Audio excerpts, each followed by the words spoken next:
We're just on a roll. We are your hosts. I'm Sarah. I'm Krista. And I'm Jen. Welcome back, ladies. How's everybody doing? Hello. Doing? I've been better. I went to the dentist today and I have a picture of it. I don't think I could share it on here so that people could actually visibly see it because of the camera and on my phone.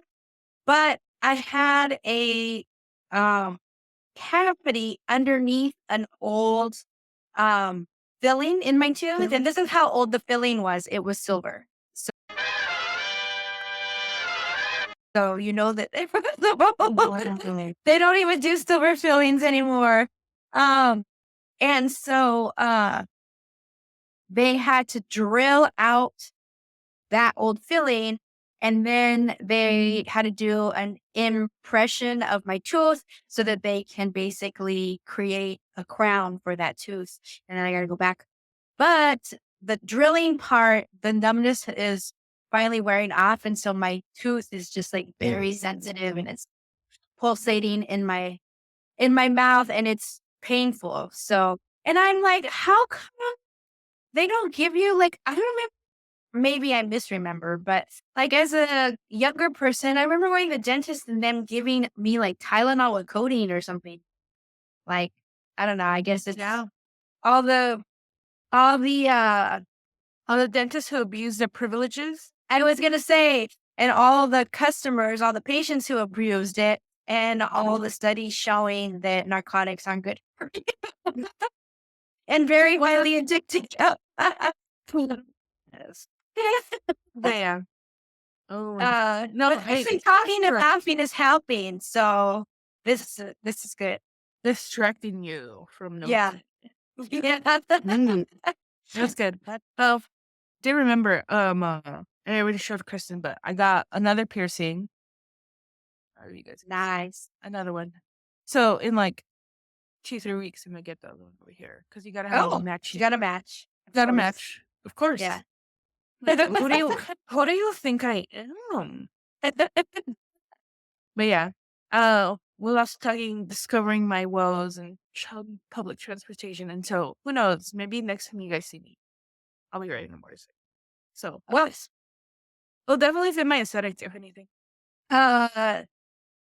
You all both know that I had a crush on a girl who rode a motorcycle when I was in college. So you're gonna be picking up chicks left and right. Oh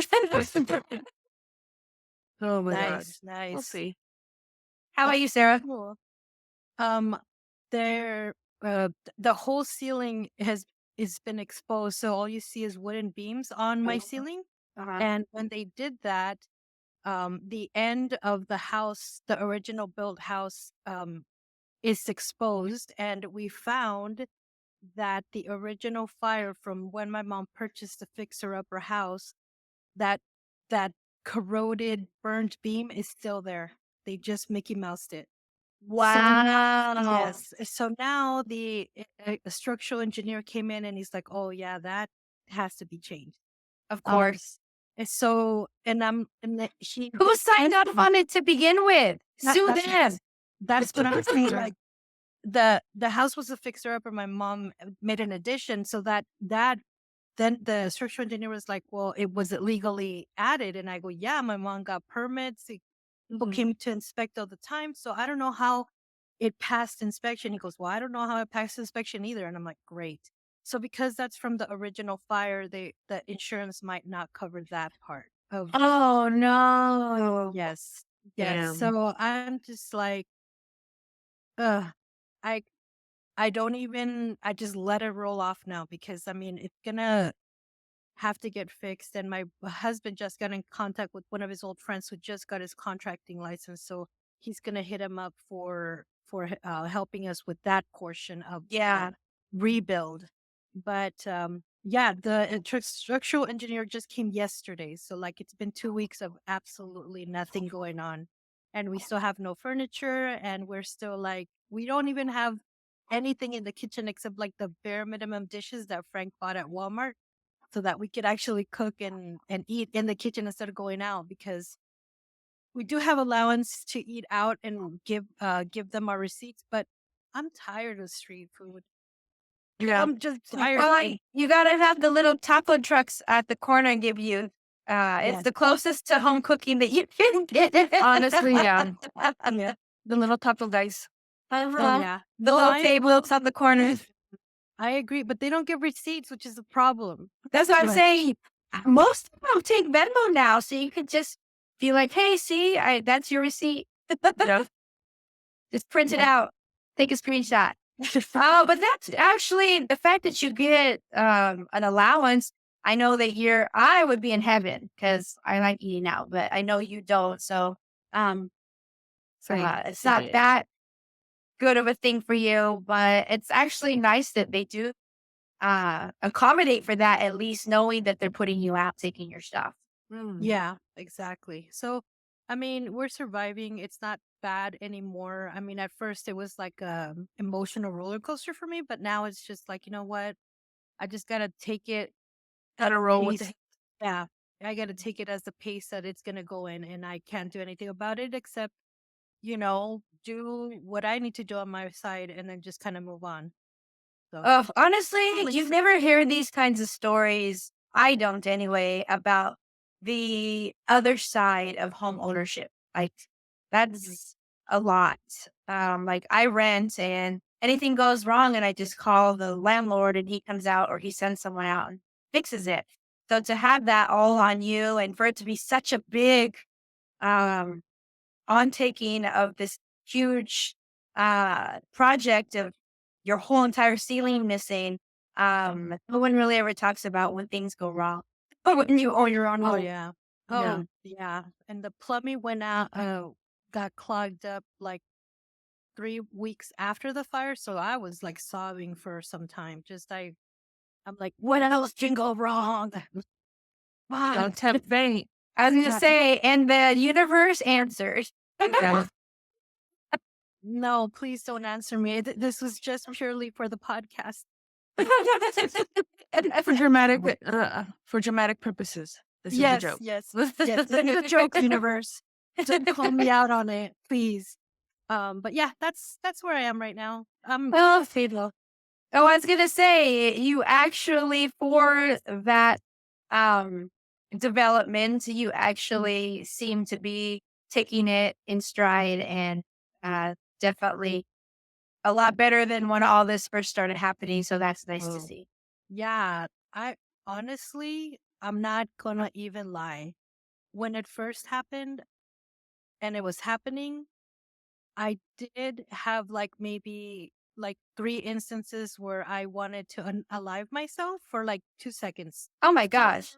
Yeah, and that's dramatic for me because my I know my mind goes dark, but it hasn't gone that dark since I was a teenager. Like I It's incredible what like immediately triggers us. yes, Yeah. yes, absolutely.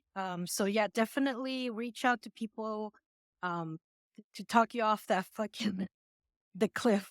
Tuck you down off the cliff. But yeah, no, I'm better now. I'm way better now. Like, yeah. That's good. We're always glad that you're still here with us. Thank Yes. you. Yeah, and I think about it. I'm like, there's so much that I'm involved in that unaliving myself is not really the answer. So like, these thoughts come and go, like, but I haven't had them in some time. At the beginning, it was kind of like I surprised myself with those thoughts, and I was like, this isn't good. This is not good. And most of the time, I texted you guys, and you guys were really, really positive. I know, Kristen, you made jokes too, which actually made me laugh, and I was like, oh gosh, yes, I just kind of needed that. So yeah. And that actually reminds me a little bit about the book we're about to review too. So Oh, cool.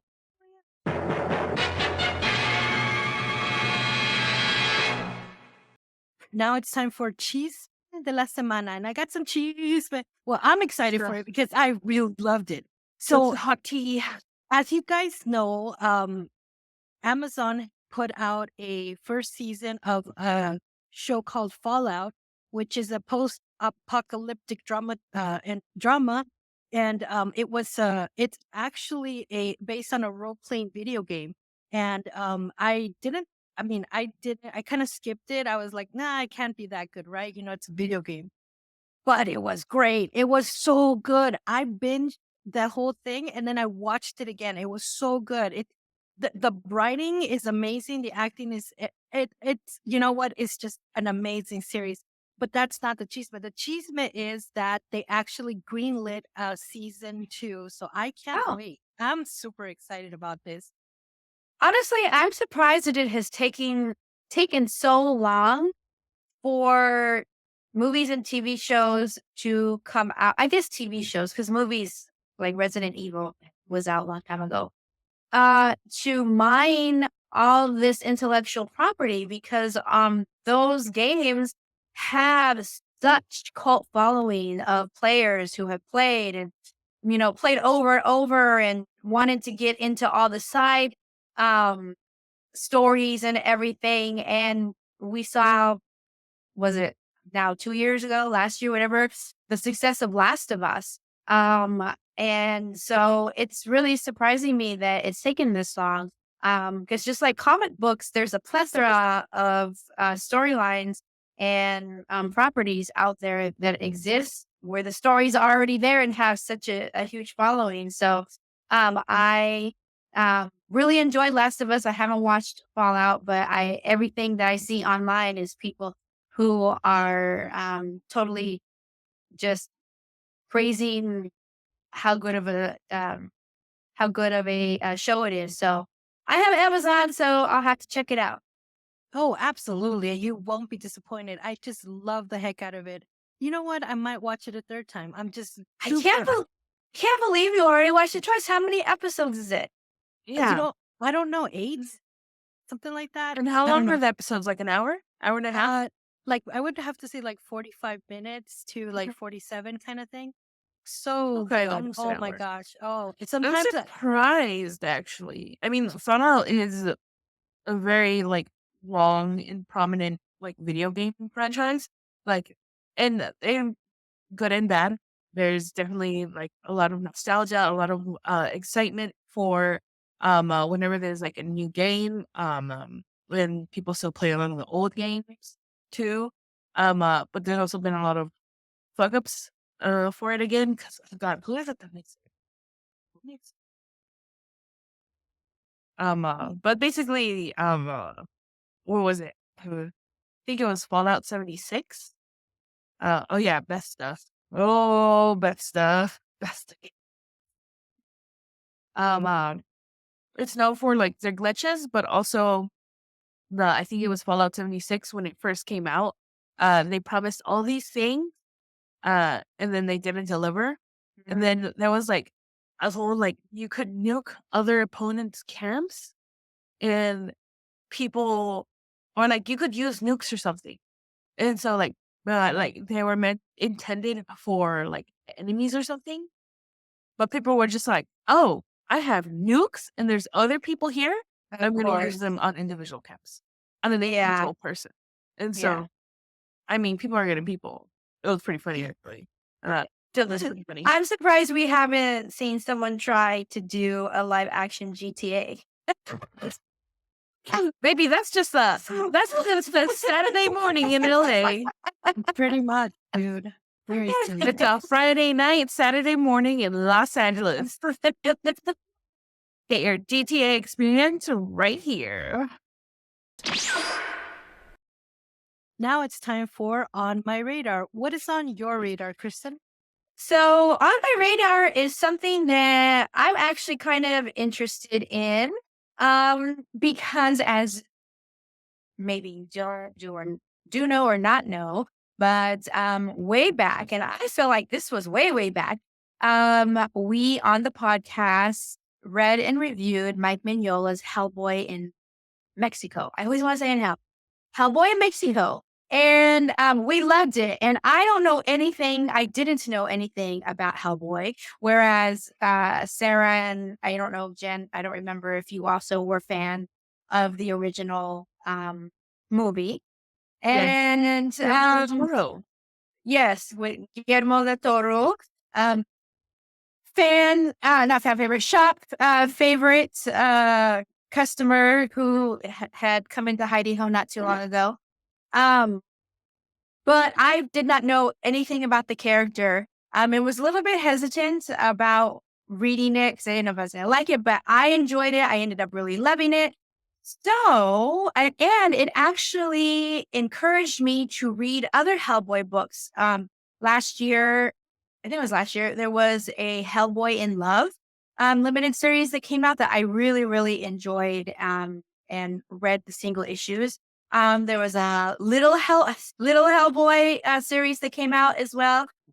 But apparently on my radar is the fact that Hellboy's creator, Mike Mignola, has a new Dark Horse imprint that is going to launch an entirely new universe. So, can you believe it? Hellboy has actually been around for 30 years. And Mike Mignola is now going to be introducing readers to a brand new shared universe that he's creating with his frequent collaborator, Ben Stenbeck. The writer and artist of the series are Bones Dust. And in December, Dark Horse Comics is going to publish Bowling with Corpses and Other Strange Tales from Lands Unknown. It's going to be an anthology of folklore-inspired fantasy stories written and illustrated by Mignola. It's going to be colored by Dave Stewart, and it's going to be lettered by Clem Robbins. The book's going to be the first publication from Curious Objects, which is Mike Mignola's imprint that he's going to be publishing with Dark Horse. This particular imprint is going to set the stage for more weird, wicked, and whimsical stories in the lands unknown in this universe by Mignola and Stenbeck. So we'll go ahead and share the link to where you can look at covers of Bowling for Corpses and Curious Objects. And I'm actually just kind of really excited. It sounds really cool. I really dig Mignola's. It's very stylized art that as soon as you see a Mignola piece, you know it's his. And there are handfuls of artists that me particularly can do that with. I mean, Eddie is a expert at doing that with old Marvel and DC stuff, but there are a handful of creators that I can do that with, and definitely Mignola is one of them. So I'm interested and excited about this, and I know that there are Hellboy and Mignola fans out there, and this seems to be right in line with the kinds of stories and just the vibe that Hellboy gives anyway, with like fantastical storylines and creatures and stuff like that. So I think definitely Mignola fans will be excited about this as well. Oh, that sounds really amazing. I can't wait. All right, guys, now it's time for our book review. We are actually skipping the Cervecita segment because of a myriad of reasons. So join us next time for that. But today, we are ready for our book review. And what are we reviewing today, ladies? Oh, I was like, what did I do with it? Can you see it? Oh, Jen, you're on mute. Oops, my bad. Sorry, because there was some cops passing by and they were really loud. So Yeah, put it on. worries. But they're gone now. Anyways, we are reviewing Us by Sara Soler. And it has been translated by Sylvia Perea Lavayan. So read the back matter right here. What happens when the life you thought you had does a 180 turn? Everything and yet nothing. Us is Sara and Diana's love story, as well as the story of Diana's gender transition. Full of humor, heartache, and the everyday triumphs and struggles of identity, the graphic memoir speaks to changing conceptions of the world as well as the self. At the same time, revealing that some things don't really have to change. Written, drawn, and colored by Sara Soler, with English translation by Sylvia Perea Lavayan, and letters by Juanet Gil. Yes, definitely. Well, first of all, the art is outstanding. It is so amazing. It's so cute. Yeah, and really cute. And you could see how some of the art is like inspired from like manga and stuff. And I really enjoyed that. But there are instances where it takes on a whole different style. There's the big manga eyes. Yeah. Very expressive. Yeah, there are instances where it takes like a kind of like I mean, would I call it a kind of a grown up kind of art style? I guess maybe more um, ¿cómo se dice? I Less guess stylistic, more fine art, maybe, in a way. yeah. um, so I could see that the artist and also writers Sara. I when I see the name spelled without an H, I always in my mind translate it to Sara instead of Sarah. It's weird. Well, in this instance, I think it works because she's Yeah. Spanish. Yeah. Yes. It's Sara.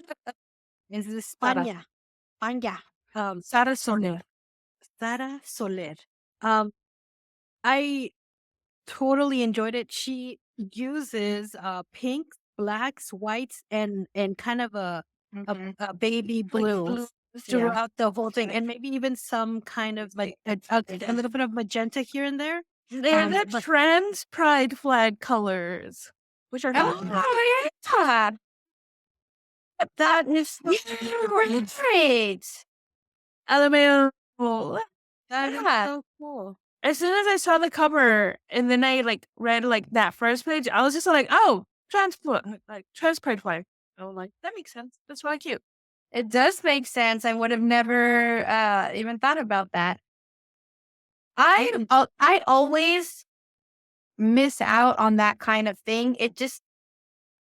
I'm just not artistic, and I'm also, I guess, what is it called? I don't pay attention to detail in that way when I'm reading comics. And yeah, and sometimes when I was in book club, when we had it in person, and people would start talking about, oh, and then in this panel, or even Sarah, you bring this up a lot too. In this panel, they changed the colors from whimsical pinks and blues to reds and dark, and so that portrays the emotions and feelings. I'm like, oh yeah, like it makes sense to me once it's pointed out to me, but I often just am, like you said, oblivious to it, and I'm so bad at that. I'm a very bad comic book reader. No, because there's some people who are just like, they don't even freaking read it. They just stare at it and they're like, I know what happened. I'm just like, did you? Do you really know what happened? Well, that's what Eddie tells me when I tell him I just read the words, and he's like, you missed half the story. Like, so much of the story is told in the pictures. Yeah. So I've tried, and I've talked about this before on the podcast. Like, I've tried to train myself to do both, but sorry, oftentimes I'm reading it when I'm like on the toilet or like trying to hurry through. And so I'm just reading the words, trying to get through, especially when we had the shop open, because I was reading so much and trying to get through so much that I was just trying to absorb as much as I could.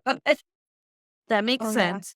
But that's why we're here, where we can notice those things for you. Yes. So you too can appreciate them. Yes. Present and the audience. Yes, of course. So Sara is a female that throughout the book and how she is learning about her partner's transition and all the questions and all the insecurities and everything is just kind of bubbling up as the story goes along, and how they take us on this journey with them. And we also begin to learn more about the trans story with them. That this is particularly, of course, their story, but I feel that there are some facts in here that maybe most transgender people live through or go through. And there are some things that I learned that I never even thought of would be an issue. And reading this, I was like really educated on like just the different types of emotional roller coasters and concerns and fears and victories within the story. And I thought it was just really well written. It was really just a beautiful journey. Diana. And then I really appreciate the glossary in the back because that helped me understand the story even more. So, like I've said before, I love comics that teach you things. And I learned so much reading this book. I really loved it. I loved um it was a lot of words, but I felt they were necessary to tell the story. I I saw the book and it was really thin and I was like, "Oh yeah, I'll get through it in like an hour if I like take my time with the pictures." Oh no, it was a lot. It was a Yeah, it lot. was a lot. But it was just really well done. I loved it. What about you guys?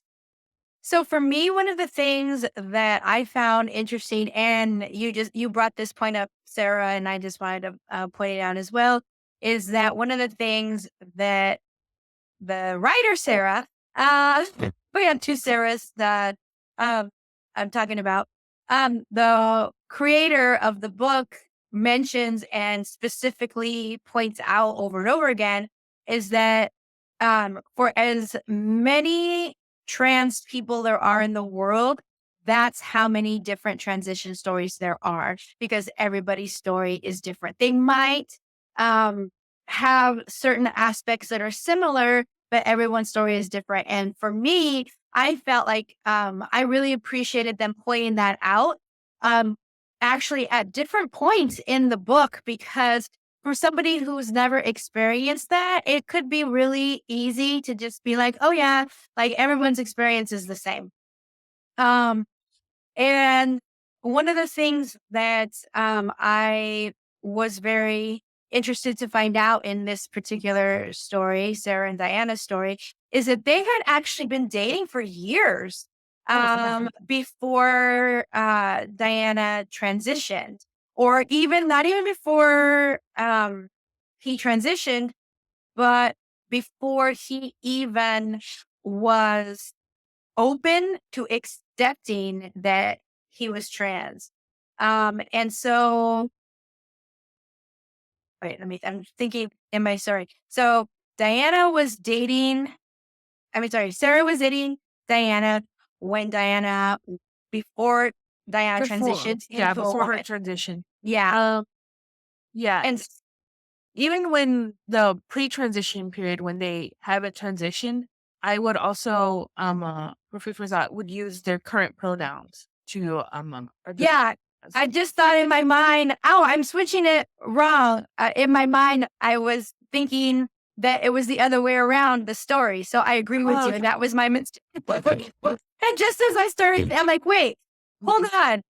Okay, it was this person and this that. So I was remembering in my mind. So yes. So Diana was dating Sarah pre not just pre-transition, but pre even acknowledging that they were trans or even interested in transitioning. And part of that reason was that we find out later that they were actually going to counseling, and the counselor and the parents, it seemed like, were trying to encourage Diana to kind of ignore it and not even tell Sarah that she was having these thoughts and feelings. And I'm like, oh my God, what a horrible, horrible, horrible experience to have to go through to not feel any validation from your freaking psychiatrist. Like that's I mean, and we hear it a lot, there's a lot of instances of uh what's that harmful uh thing that Chick-fil-A used to support where they homophobia. no, where they would send them Oh, conversion therapy. conversion therapy. Thank you. I couldn't think of the word conversion. Um, and so we hear that, even today, that there are still it's situations and experiences where trans people are basically being quote unquote talked out of their transness, for lack of a better term. And so there was a lot of that was a lot of the story that we see and that we hear. And what was really interesting was to also see Sarah's point of view and her experience of being Diana's partner in this and throughout this entire journey. And so I feel like in the past when we read like anthologies and stuff like that, we really had stories where we focused on the trans person themselves and their their feelings and their emotions and their history, their stories. And it was really interesting to see both sides here in this particular comic. And so I really appreciated that. And like Sarah said, not that I learned stuff, but it was a different perspective of a trans story that I hadn't had the opportunity to read before. And Sarah has her own discoveries and changes in her own experience with what Diana is going through. And so I thought that it was really, really well done. I mean, obviously, it was their story and their lives and they experienced it, but being able to share that and also share how some of the reactions that they got from friends and family, very candidly and very honestly and truthfully, I thought was really well done as well, too. So I really enjoyed the story throughout the whole thing. Yeah. No, same here. I don't know what I was expecting when I was reading it because I had not read the synopsis at first. And then I read and then I like read that beginning chapter. And I was just like, oh, I wonder if it's kind of like, the bride, was a boy kind of situation. Like it's a manga. I was thinking, you reviewed it once for, uh, the book club. Um, And it was like kind of like, oh, like baby's first guide into what it means to be trans and stuff like that. But that was a lot more complex than that. And I think it was Yeah. really well because I think they were really, really good at saying, like, this is not a universal experience. Right. Everybody's transition or everybody's feelings towards their own gender and sexuality is different and it's a journey, ever evolving journey. I'm 100% on board with the like gender and sex is fluid. It's not a strict set thing. They're not little compartments. It's a sliding scale. Uh Yeah, and I think Sarah's specific experience and realization speak to that specifically. And I also agree with that. So I think it's really important for people who are actually making those discoveries about themselves, for people reading the book to be able to read that and be like, hey, that's how I feel, and it's okay. mhm. Not only that, I really like, I mean, besides the amazing story of the trans journey, I also really appreciated the humor that they used with the artwork and with Yes. some of the writing was it would make me chuckle. Like it was a really it's a really talented way to write a journey like this. I read the one where his dad, I think it was her dad, Sarah's dad, where he said, "Who cares what she is? We're all born from the same hole." And I thought that was hilarious. I was like, "That's so cute!" Like, showing support in a humorous kind of way. I thought I really appreciated, and a lot of that was that way. And then we also see the negative comments and stuff like that, and how they interact and engage with those negative comments. I thought that was really well done. Um, I'd be going like I'd probably, and it's the little things too. Like for instance, when they first try to go put on makeup and they go to Sephora and it's like, "Oh my god, everybody's looking at me like they're probably thinking I don't belong here or I shouldn't be wearing makeup," and the anxiety set in, or when they were trying to buy shoes and couldn't find their size, and Mhm, even, like little things like, "These pants don't have pockets." mhm, Why do they think women don't need pockets? Is it because they want us to buy more purses? So it was just the little thing. The restroom was a big one. mhm. I mean, Diana would hold it because of the Mhm. confliction and the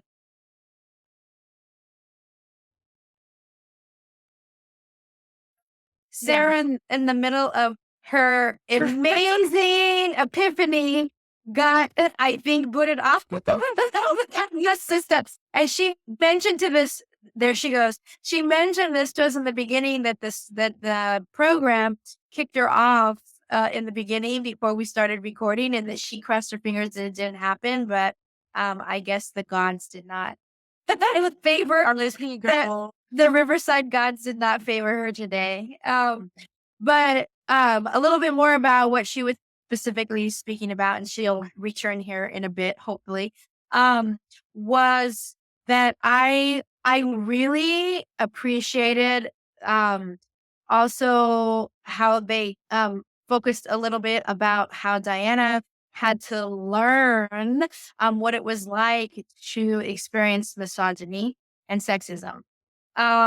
Because and it was kind of like a surprise to her because she hadn't had that experience before, specifically going to I think it was a gaming. Oh no, it was like a Warhammer type game. Warhammer thing. Then there was like the board game, like tabletop thing. Yeah, Like a yeah, game shop, basically. and the retail worker was basically like, "Do you even know how to play these games? Do you even know that you have to paint these little figures before you play with them? Do you even have paint?"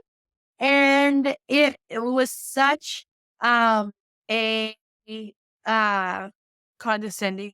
yes, Yeah. and and Sarah was like, "Well, yeah, welcome to being a woman." Yeah.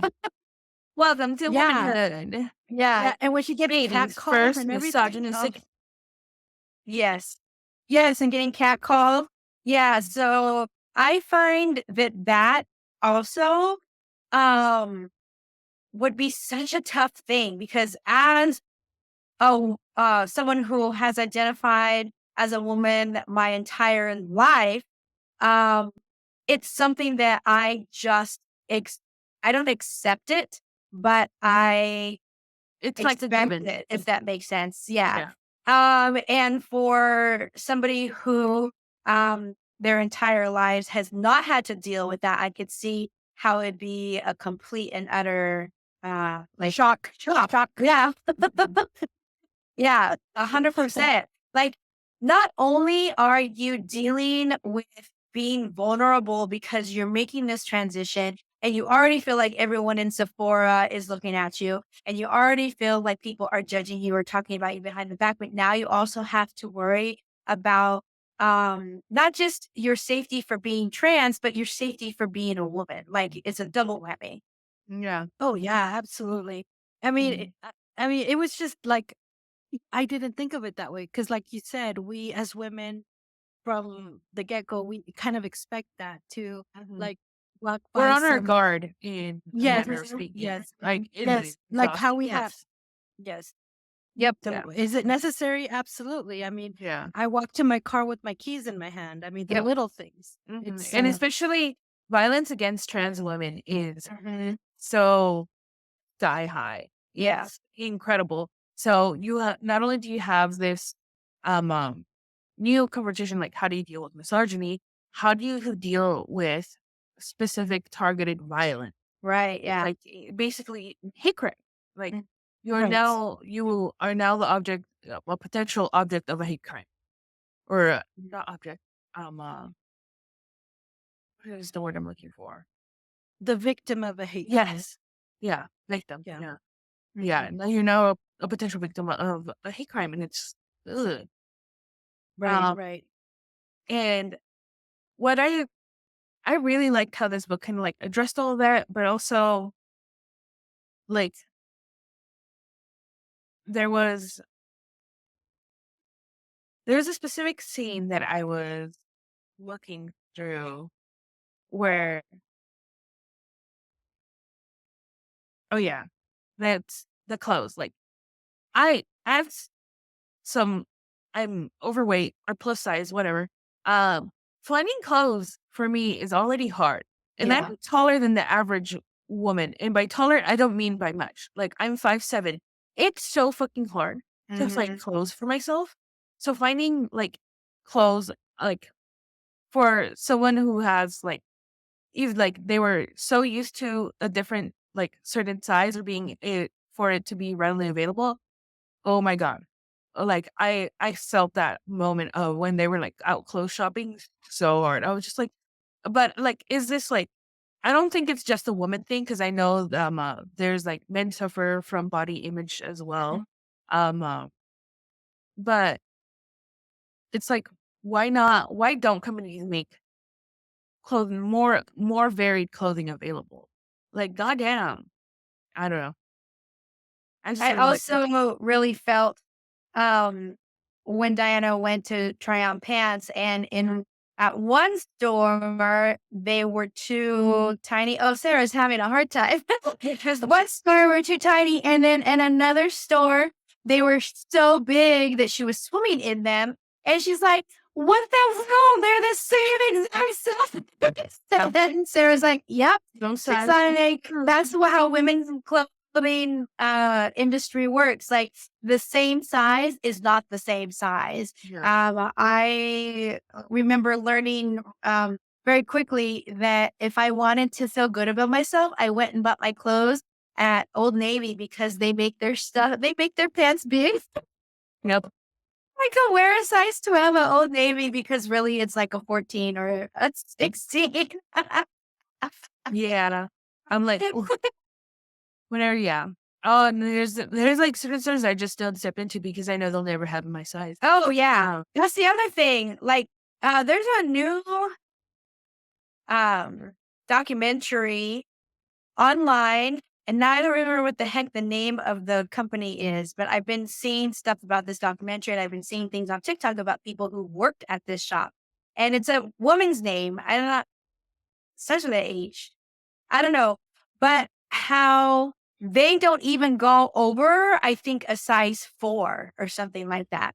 And to work there, they talk about how as employees, um, they were so like exclusionary on who they hired in the first place, but like that Wow, they how had that's no, that they had to discourage, like, when people who came in who obviously did not fit the mold of, the perception that they were trying to portray, like, discourage them from being in there and getting them out of there, like, so super fast so no one saw the chubby girl inside their shop.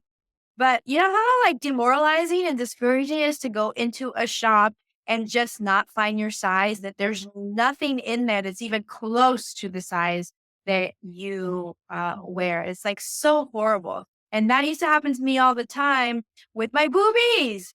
Even when I was thinner, I could not find anything that would close. Like, it would button up or zip up to the certain spot, and then it just would not close over my boobs, and I would be so frustrated and upset because all the cute clothes were for small booby girls. for me. That's my hips.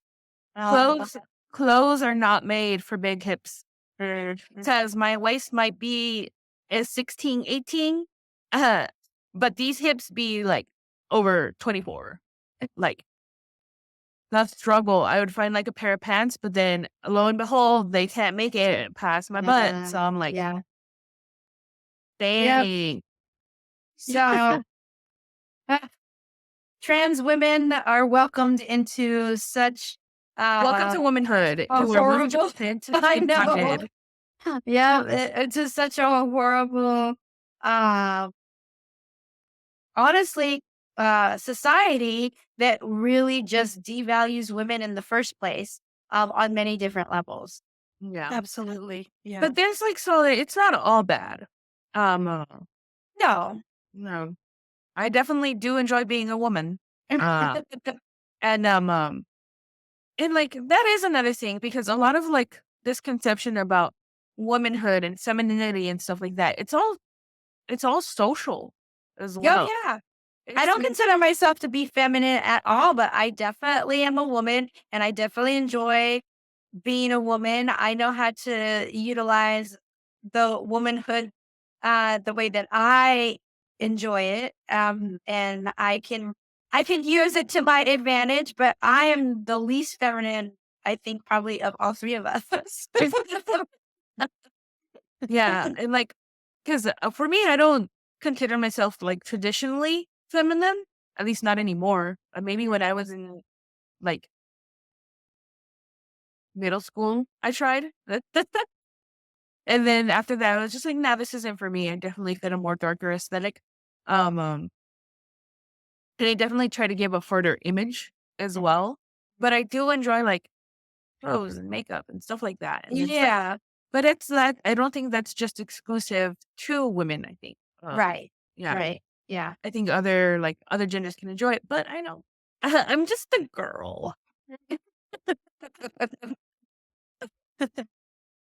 So are we ready to actually rate the book? Yeah. Great. I will. What's our rating scale, Kristen? So our rating scale is a scale from 1 to 3 conchas. 3 conchas being the most conchas that Jen's mom ever let her eat in one sitting at one time. So that was the best. But if it is a book that we feel deserves more than 3 conchas, then we can make something specific for the book. So what is your rating, Sarah? Well, I'm going to give it the whole panaderia because I learned a lot and discovered all these other things that can possibly be associated with taking this journey. And I thought that was so amazing. So I'm going to give it the whole panaderia. And I also, this is Kristen, gonna give the whole panaderia.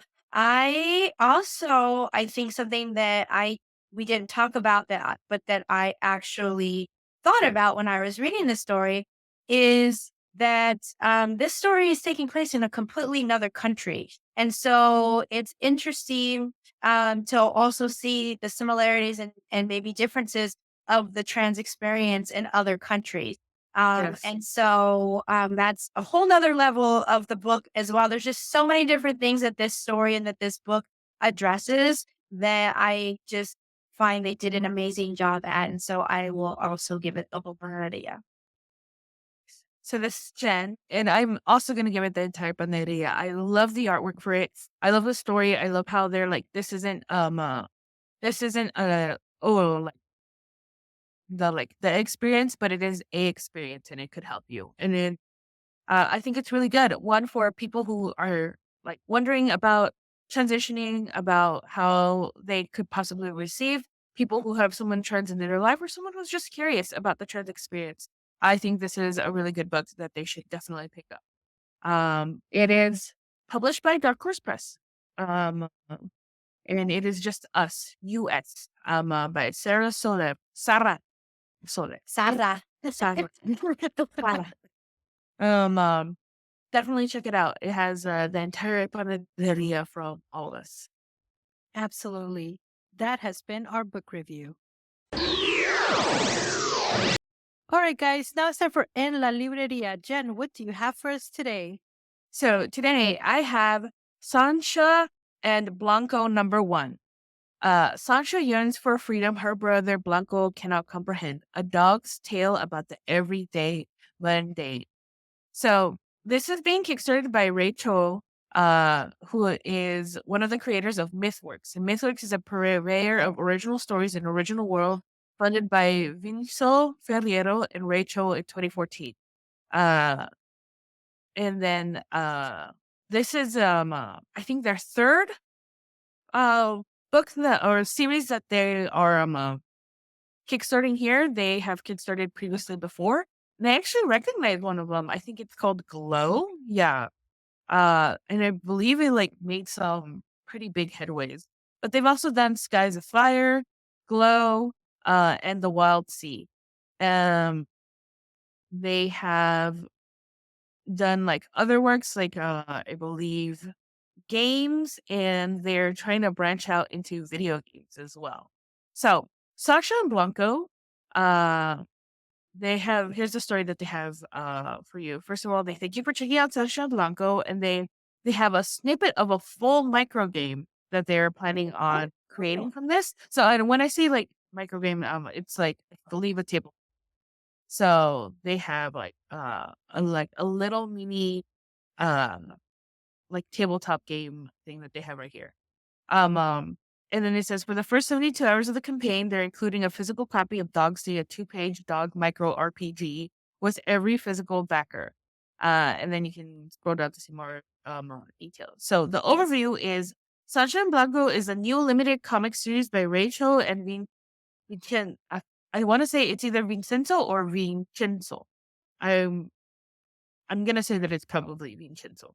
Vincenzo Ferriero, and featuring the art of Vicencio Suranzu, with letters by Christian. I'm gonna say Dokolomansky. I'm so sorry if I said that right. Said that wrong. And then they have a standard cover. So the story follows two dogs, Sasha and Blanco, as they journey through both present and past timeline. Sasha yearns for freedom Blanco cannot comprehend, fueled by memories of the past. And then they have some really dogs. They're really cute. So Sancha and Blanco are two siblings trapped in their own backyard. The 4-issue limited series is inspired by true events and the everyday mundane in Ray's life growing up in suburban Arcadia, California, exploring themes of freedom, family, love, and change. The goal of this Kickstarter is to fund a print run of the first issue of the comic. All of the art is complete. As soon as the campaign closes, we'll be going straight to print. And then they have a preview of the first 5 pages of Sunshine and Blanco, and the artwork is amazing. It looks so good. It's giving All Dogs Go to Heaven. It's giving what's that? What's that one where they get lost and then they have to find their way home? And it's Homeward Bound? Yeah, Homeward Bound. It's giving Homeward Bound. Yeah. And so they have also some excerpts from the panels of the interior of the comic, like other things that they're going. They have a breakdown of the budget, where the money is going to be going to, and a rough outline of the plan of how all 4 issues are going to be distributed and printed as well. So they do have a note. Shipping is not included with the pledge tier, so shipping is going to be separate. And then they have some variant covers for the comic. A 2-page spread of the Sansha and Blanco micro RPG that's going to be included with every physical package within the first 3 days. And then they have who the creators are. So the pack is going to, that's how they're describing the creators. The pack. Rachel is the writer, along with Vicenzo Ferriero, and then they have like dogs standing in for them, which is I think really cute. I'm looking at it as you're talking about it, and the art is so cool. It's so cool. And I just got to the part where they have their writers as the dogs. It's so cute. It's very cute. So they are looking right now to hit a goal of $4,500. They're currently at $2,156 with 145 backers and 18 days to go. You can always back a project without expecting a reward. You just want to show support. But the base pledge does start at $5, where you can get the this is the early bird digital art #1. So it's a PDF copy of Sansha and Blanco for $5. The next tier up is the Dog's Day Mini RPG. So you can get a single print copy of the Dog's Day Mini RPG a la carte, and that is $8. The next tier up is the early bird Sansha and Blanco issue #1, the print copy, and that one's going to be $12. Once the early bird goes away, though, it's going to jump up in price. Probably, let's see on here, probably not by much, maybe 15. Did and after that they have so the variant covers that are going to be done by different artists. There's one that's going to be $20, but it looks really good. It looks like a quilt. And then the Vince variant is also $20, and then you can get all 3 covers, the regular and the 2 variants. Print covers are $35. And then the tiers keep going on from there. I don't see a retailer tier, but they do have other tiers where you can buy all their previous Kickstarter works as well. It looks really, really good, and it looks like a lot of fun. Oh God, what was that one comics that we read about the dogs that could talk? And it was like a For spy. Molly? Yeah, it's also giving that as well. Yeah. The art actually is reminiscent of shoot, why can't I think of it? It's the comic that was It's giving a like Day Tripper. you know what? That yes, that's not what I was thinking about, but yeah, especially that variant, that Vince variant really Yeah. looks like kind of day tripper ish. Like, Yeah. but there was a comic book out over the last couple of years, and it's completely from the dog's perspective. But there is a serial killer who is basically killing their owners and then taking them and keeping them. But they don't know that that's what's happening. They just know that, hey, they had an owner and now they're here with this guy.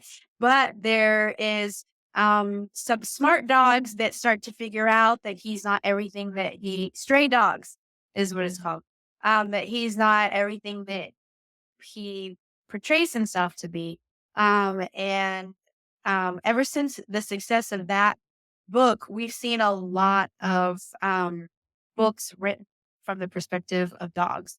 There's a one that just came out this last couple of weeks called Feral, where it's kind of like a post-apocalyptic story, but from the perspective of dogs. That's nice. Do you remember For Charlie? Yes, I actually have a copy here because It was good. Eddie, yeah, uh, is it that one?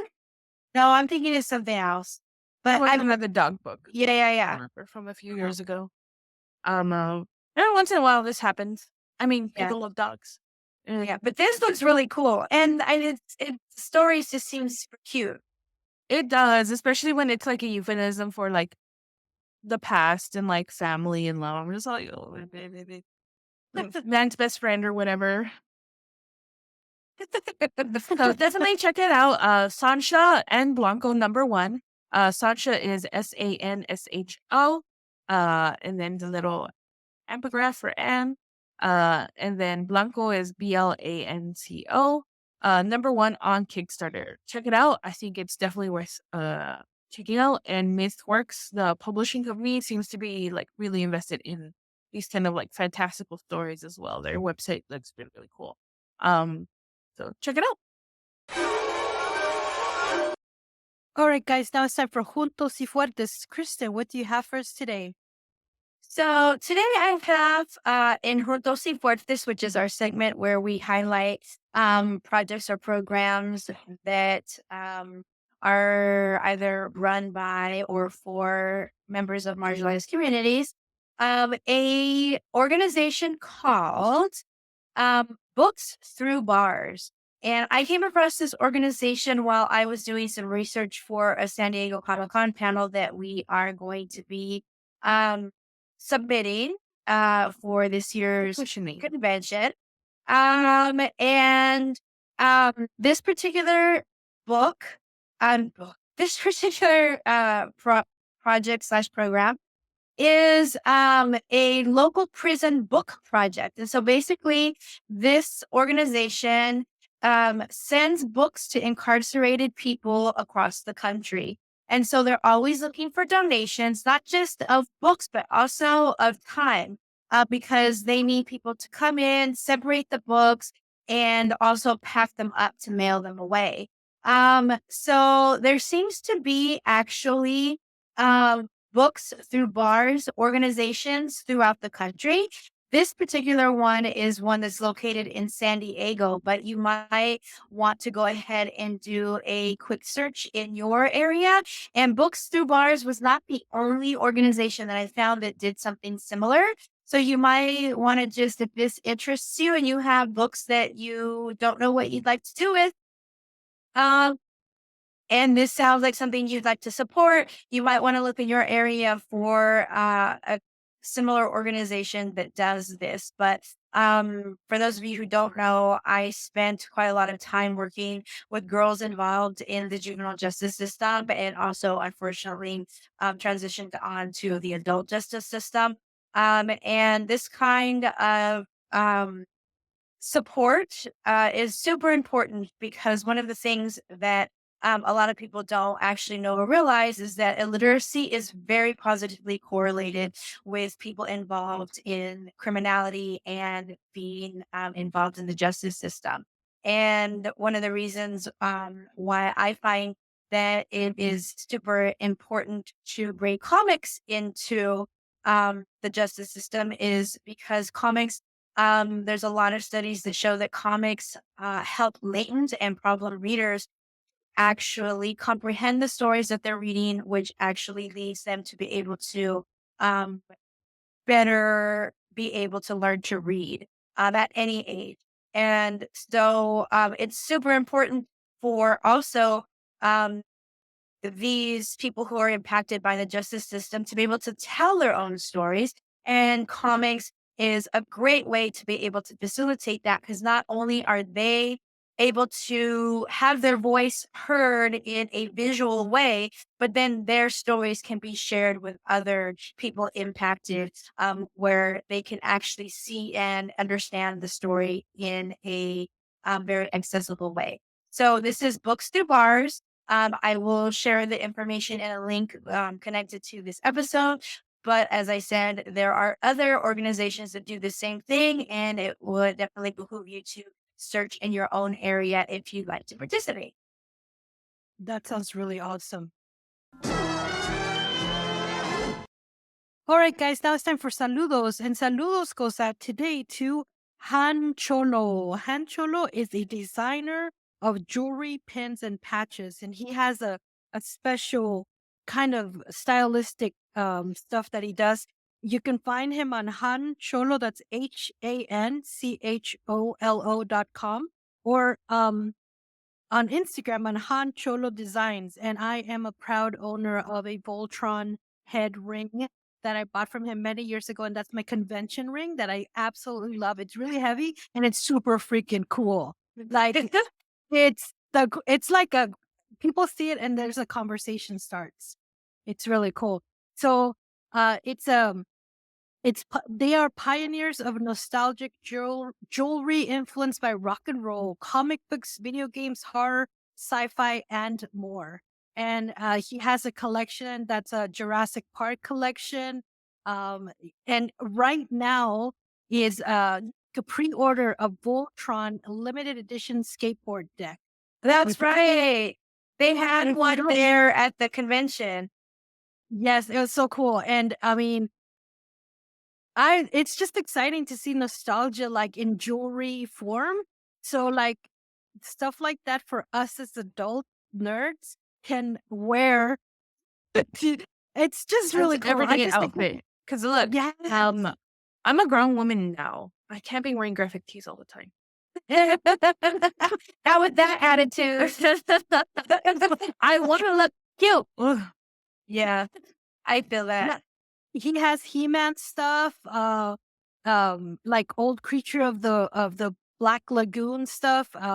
It just goes on and on. There's so many cool designs he has, and he actually does the So I took jewelry smithing when I was young, in college, and what happens is you carve it out of a specific wax. You put little prongs on the wax that you glue, then you put it into you spray it with something so that it could melt out. So then you put it into like plaster, and then you heat up the plaster with the mold inside so it can come out and wash out. And then you put in the melted metal, and then that's how you get your design. And he cuts the prongs off, and he sands and he polishes, and it's a big, long, Wow. huge process. Yeah. And to get those images so well done on his jewelry is just breathtaking. Good So give it a craftsmanship. it's wow. Like when he told me how he did that, and I will be posting a small interview I did with him at WonderCon. When I found out that's how he did it, I was just like, oh my God. Like, wow, you should be charging more for this.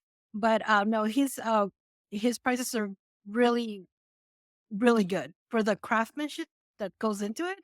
Oh my God. Oof. There is one. Oh my God, I can keep talking about him. He's just so amazing. It's Cringer, where there's one ring that's Cringer, and then the other ring that goes on top of it is the mask battle cat, and it was mind blowing. It was so cool. Oh, so cool. Anyway, check them out. Saludos to Han Cholo on Instagram, and also you can find them on hancholo.com. Saludos goes out to you, my friend. All right, guys, that brings us to the end of this episode. Where can they find us, girls? As always, you can find us at commoditycomics.com, where you can find links to all of our social media, including Facebook, Twitter, Instagram. We also have a YouTube channel where you can actually now watch us as we speak to you through your little earphones. If you're still listening to us on any of the major streaming platforms and you're not seeing us, just know that you can actually watch it on YouTube and see, take bets ahead of time of whether or not I took a shower that day or not. Incredible. Oh my gosh. As always, thank you so much for listening. Thank you for sharing your time with us. We really appreciate you. If you ever want to reach out, have any suggestions, please do so. We really appreciate any feedback we can get. We always get really excited somebody's listening. So thank you so much for that. We have been your hosts. I'm Sarah. I'm Kristen. And I'm Jen. Bye, guys. Bye. Bye.